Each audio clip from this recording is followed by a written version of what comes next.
সাংবাদিকদের নাম ব্যবহার করে ভুয়া ভাউচার ও সই জালিয়াতির মাধ্যমে অর্থ আত্মসাতের অভিযোগ উঠেছে খোদ প্রেস ইনস্টিটিউট অব বাংলাদেশ পিআইবির বিরুদ্ধে।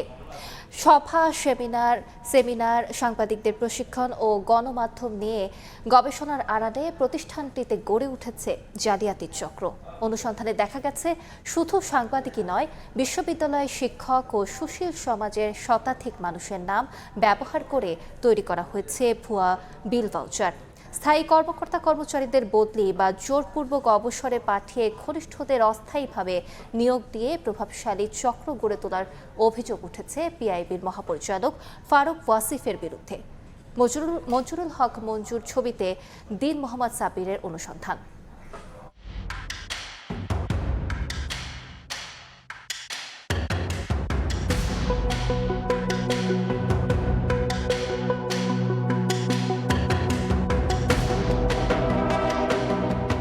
সাংবাদিকতার প্রশিক্ষণ ও গণমাধ্যম কর্মীদের মানোন্নয়নে রাষ্ট্রের সর্বোচ্চ প্রতিষ্ঠান প্রেস ইনস্টিটিউট বাংলাদেশ পিআইবি। যে প্রতিষ্ঠান সাংবাদিকদের সততা ও নিষ্ঠার দীক্ষা দেবার কথা, সেখানেই যেন সযত্নে গড়ে তোলা হয়েছে অনৈতিকতার এক অভয়ারণ্য। সাংবাদিকদের নাম ব্যবহার করে ভুয়া বিলের মাধ্যমে বিপুল অঙ্কের টাকা আত্মসাতের অভিযোগ উঠেছে পিআইবির বিরুদ্ধে। গেল বছরের 18 ও 19 ফেব্রুয়ারি তারুণ্যের উৎসব আয়োজনের নামে 4টি অনুষ্ঠান বাবদ খরচ দেখানো হয় 23,97,500 টাকা। যদিও ওই 2 দিন এমন কোনো কর্মসূচি ছিল না সেখানে, অথচ হাতিয়ে নেওয়া হয়েছে টাকা। এসব ঘটনার সত্যতা জানতে সূত্র ধরে কথা হয় সময় টেলিভিশনের এক সময়ের ক্রীড়া সাংবাদিক মাহবুব রিমনের সঙ্গে। বর্তমানে তিনি অন্য প্রতিষ্ঠানে কাজ করলেও তার নাম ব্যবহার করে তুলে নেওয়া হয় টাকা। আমরা যারা গণমাধ্যমে কাজ করি, আমরা আসলে বিভিন্ন ধরনের প্রতারণার গল্প বলি, কিন্তু আমরা যখন আসলে প্রতারিত, কোনো অবস্থাতে এটা আমার সাক্ষ্য নেই। এবং এই যে অনুষ্ঠানের কথা বললেন, সেই অনুষ্ঠানের নামও আমি কখনো শুনিনি।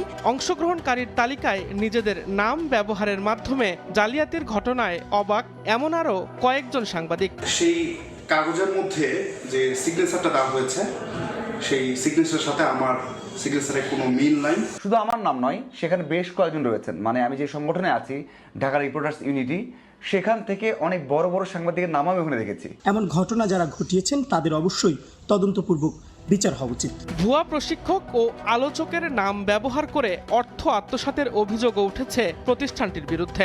তালিকায় থাকা বাংলাভিশনের সাংবাদিক মাইনুল ইসলামের খোঁজ নিয়ে জানা যায়, ওই নামে কোনো সাংবাদিকই নেই টেলিভিশনটিতে। মাইনুল ইসলাম নামের আমাদের এখানে কোনো কর্মকর্তা বা কর্মচারী সাংবাদিক নামের কোনো ভাই কাজ করেন না।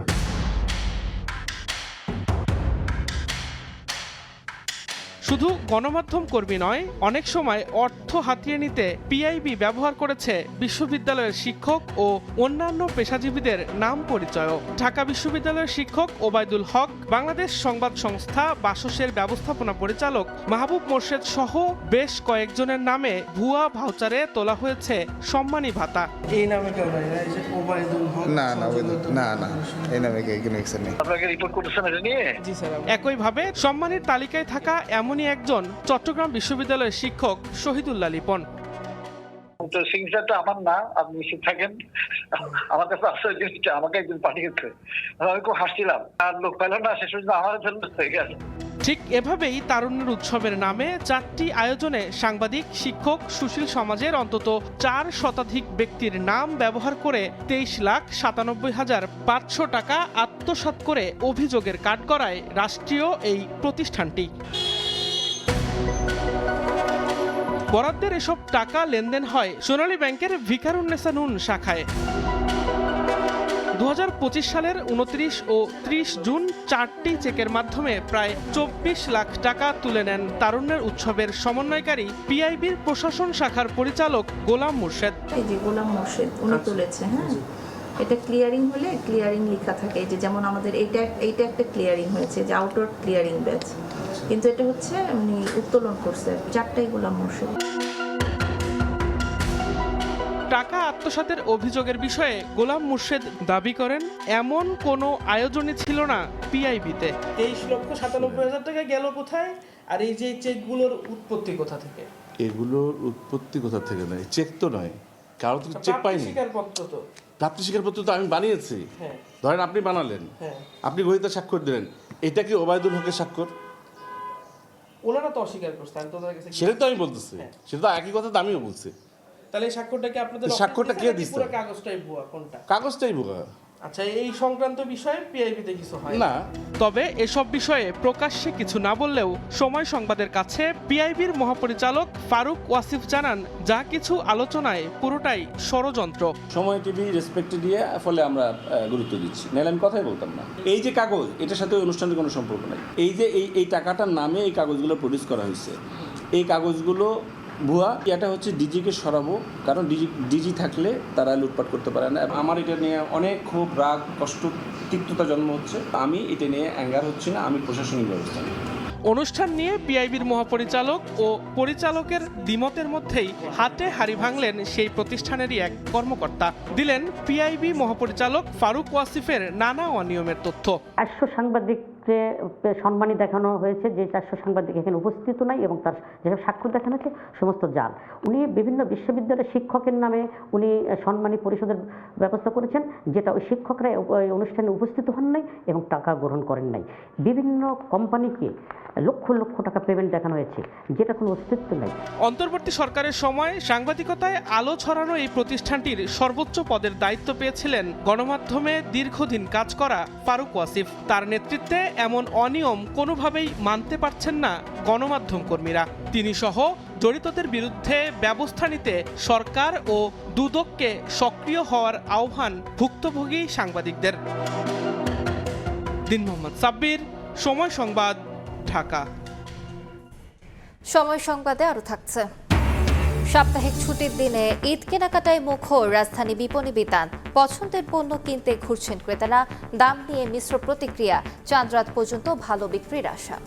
চলে বাস ও মাইক্রোবাসের সংঘর্ষে 2 জন নিহত হয়েছেন, আহত হয়েছেন আরও 3 জন। সকালে গৌর নদীর কসবায় এই দুর্ঘটনা ঘটে। পুলিশ জানায়, খুলনাগামী টেকেরহাট এক্সপ্রেস বাস ও বরিশালগামী মাইক্রোবাসের সংঘর্ষ হয়। এ সময় গুরুতর আহত মাইক্রোবাসের 5 জনকে উদ্ধার করে উপজেলা স্বাস্থ্য কমপ্লেক্সে নিলে চিকিৎসক 2 জনকে মৃত ঘোষণা করেন।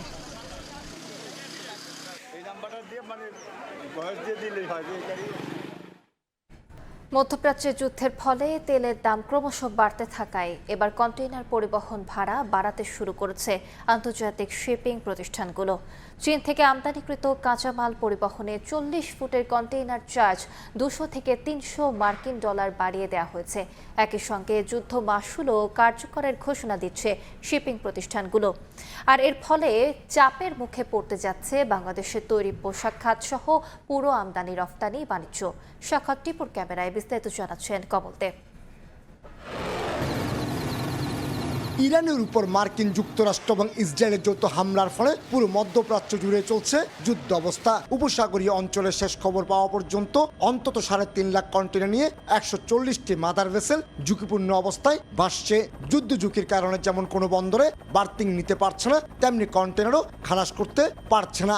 আর এর জেরে বাড়ছে কন্টেনার পরিবহন খরচ। প্রত্যেকটা জাহাজ কিন্তু আইডেল করছে এবং প্রতিদিন ফুয়েল বার্ন করছে, চার্টার হায়ার ইনকার হচ্ছে। এই কারণে তাদের কস্ট অফ অপারেশন কিন্তু প্রতিদিন এক্সেসিভলি বেড়ে যাচ্ছে। এই অবস্থায় প্রথম পর্যায়ে 200 থেকে 300 মার্কিন ডলার করে বাড়িয়ে দেওয়া হয়েছে চীন থেকে বাংলাদেশে আমদানিকৃত কাঁচামাল বোঝাই 40 ফুট সাইজের প্রতিটি কন্টেনার পরিবহন ভাড়া। এর বাইরে প্রতি কেজিতে 3 থেকে 3.5 মার্কিন ডলার বেড়েছে এয়ার ফ্রেট। গত 4 তারিখ থেকে চাইনিজ হলিডে শেষ হয়েছে, এখন আমরা ইম্পোর্টটা আমাদের প্রেশার আসতেছে, সাথে এই প্রেশারটাও বেড়েছে বুকিংয়ের কারণে এবং আপনার প্রাইসটাও বেড়ে গেছে। যুদ্ধ পরিস্থিতি নিরাপত্তার সত্ত্বে মধ্যপ্রাচ্যের দেশ Iran, Iraq, Bahrain, Jordan, Kuwait এবং আরব আমিরাতে কার্গো পরিবহনও রাজি হচ্ছে না বিমান সংস্থাগুলো। এমনকি 20 ফুট সাইজের কন্টেনার 2000, 40 ফুট সাইজের কন্টেনার 3000 এবং বিশেষ পণ্যবাহী কন্টেনার 4000 মার্কিন ডলার যুদ্ধ চার্জ ঘোষণা দিতে যাচ্ছে শিপিং প্রতিষ্ঠানগুলো। ইউরোপ, আমেরিকার মতো প্রচলিত বাজার যেমন রয়েছে, তেমনি মধ্যপ্রাচ্যের দেশগুলোতেও তৈরি পোশাক রপ্তানি হয়। যুদ্ধের কারণে এসব দেশে তৈরি পোশাক এখন রপ্তানি পুরোপুরি বন্ধ। হুতি বিদ্রোহীদের অবস্থানের কারণে আগে থেকে লোহিত সাগর ছিল ঝুঁকির মধ্যে, আর এখন বন্ধ হয়েছে হরমুজ প্রণালী। ইউরোপ আমেরিকায় পণ্য পাঠাতে আফ্রিকার কেপ অফ গুড হোপ প্রণালী ব্যবহারের কোনো বিকল্প দেখছেন না শিপিং ব্যবসায়ীরা। এক্ষেত্রে সময় 12 থেকে 15 দিন বেশি লাগবে, তেমনি বাড়বে জাহাজের খরচও। রপ্তানির ক্ষেত্রে আমাদের ইম্প্যাক্টটা হবে, যেহেতু ফ্রেটটা বেড়ে যাবে, সেক্ষেত্রে গার্মেন্টসের কন্ট্রিবিউশন মার্জিনটা অনেক কমে যাবে। আমদানি রপ্তানি পণ্য পরিবহনে জাহাজ ও কন্টেনার ভাড়া বাড়তে থাকায় নানামুখী সংকটে পড়তে যাচ্ছে দেশের গার্মেন্টস শিল্প। আমাদের মালগুলি যেখানে বিক্রি হবে সেখানে কিন্তু অর্থনৈতিক একটা মন্দার কারণে এখানে বেচা বিক্রিও কমে যাওয়ার সম্ভাবনা আছে। বাংলাদেশের রপ্তানি আয়ের মূল অংশে আসে তৈরি পোশাক খাত থেকে, বছরে যার পরিমাণ 40 বিলিয়ন মার্কিন ডলার। কমল দে, সময় সংবাদ, চট্টগ্রাম। রাজধানীতে জমে উঠেছে ঈদের কেনাকাটা। নতুন নতুন সব কালেকশনে আকৃষ্ট হচ্ছেন ক্রেতারা। আর গেল কয়েক বছরের তুলনায় এবার বেচাকেনা বেশি হওয়ার আশা ব্যবসায়ীদের। ঈদের আনন্দ কয়েক গুণ বাড়িয়ে দেয় নতুন পোশাক পরিচ্ছদ। ভিড় এড়িয়ে কেনাকাটা সারতেই ছুটির দিন সকাল সকাল বিপণী বিতান শপিং মলে ভিড় করেন ক্রেতারা। বেলা বাড়ার সঙ্গে তা পরিণত হয় জনসমুদ্রে। সকাল 9টার দিকে এসে গেছি মার্কেটে, তাও অনেক ভিড়, মানে হাঁটতেই পারি না এরকম অবস্থা। কালেকশন খুবই সুন্দর, খুবই পছন্দ হয়েছে। 3 পিস কেনার জন্য এসেছিলাম, 3টা 3 পিস কিনেছি। জুয়েলারি কিনবো, মেকআপ কিনবো, আর জুলফিকারের জন্য জামা কিনবো। ফ্যামিলির জন্য হচ্ছে জামা কাপড় কিনলাম, আর হচ্ছে আমার জন্য পাঞ্জাবি কিনলাম। ভিনদেশি পোশাকের পাশে অনেকেই প্রাধান্য দিচ্ছেন দেশীয় সুতির পোশাককে। ঈদের দিন সকালের জন্য আর কি সুতির ড্রেসটা একটু বেশি কমফোর্টেবল। এখানে অনেক সুন্দর সুন্দর ড্রেস আছে, আমি মনে করি দেশীয় জিনিস কিনাটাই আমার সবচেয়ে বেটার মনে হচ্ছে। ক্রেতা সমাগমে বিবেচনায় গেল বছরের তুলনায় বেচা বিক্রি বেশি হওয়ার আশা বিক্রেতাদের। বেচা বিক্রি অন্যান্য বছরের থেকে এবছর ভালো, এমনি বেচা কিনে আলহামদুলিল্লাহ ঠিক আছে, সব দিকে ঠিক আছে। চাঁদ রাত পর্যন্ত এমন ভিড় থাকবে বলে আশা করছেন ব্যবসায়ীরা।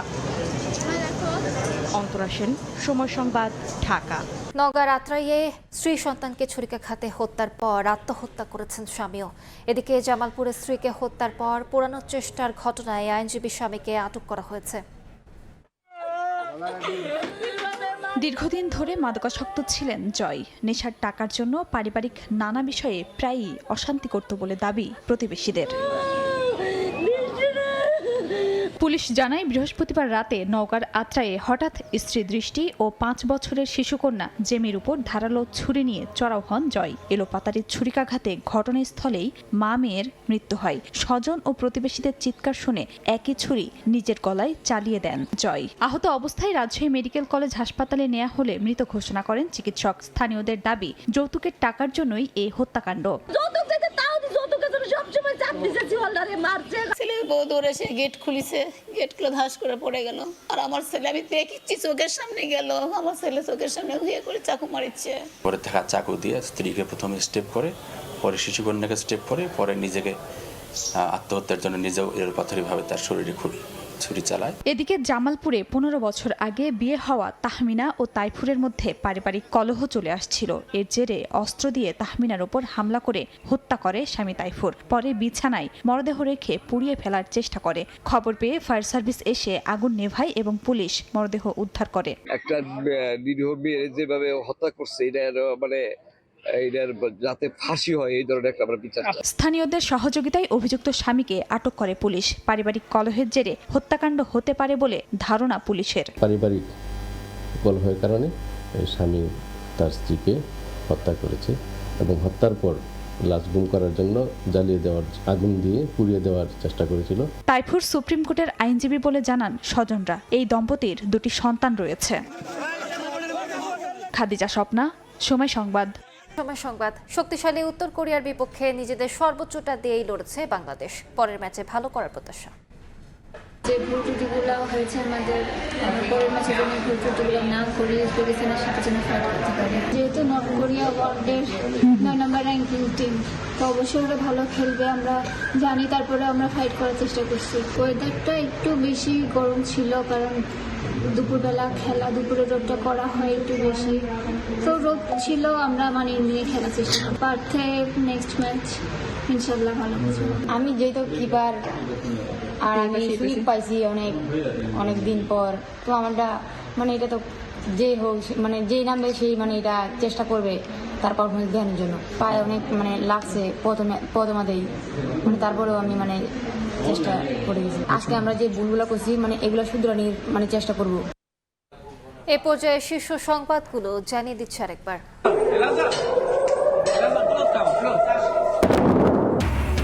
ইরানের ক্লাস্টার বোমায় কাঁপছে ইসরায়েল। উপসাগরীয় বিভিন্ন দেশ আক্রান্ত। স্থল অভিযানের হুঁশিয়ারির পর ভোল পাল্টালেন ট্রাম্প, সমঝোতা চান না আরাকচি। জ্বালানির দাম বৃদ্ধির শঙ্কায় বাড়তি কেনার প্রবণতা ভোক্তার। পাম্পে যানবাহনের সারি ক্রয়ের সীমা নির্ধারণ করে দিল বিবিসি। আশ্বস্ত করলেন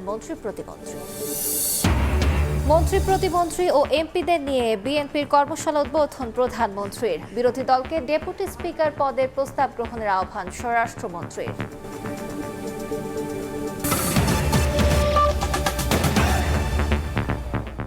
এ ছিল সময় সংবাদে। এরপর সন্ধ্যার সময় নিয়ে সঙ্গে থাকবেন সাইফুল রুদ্র।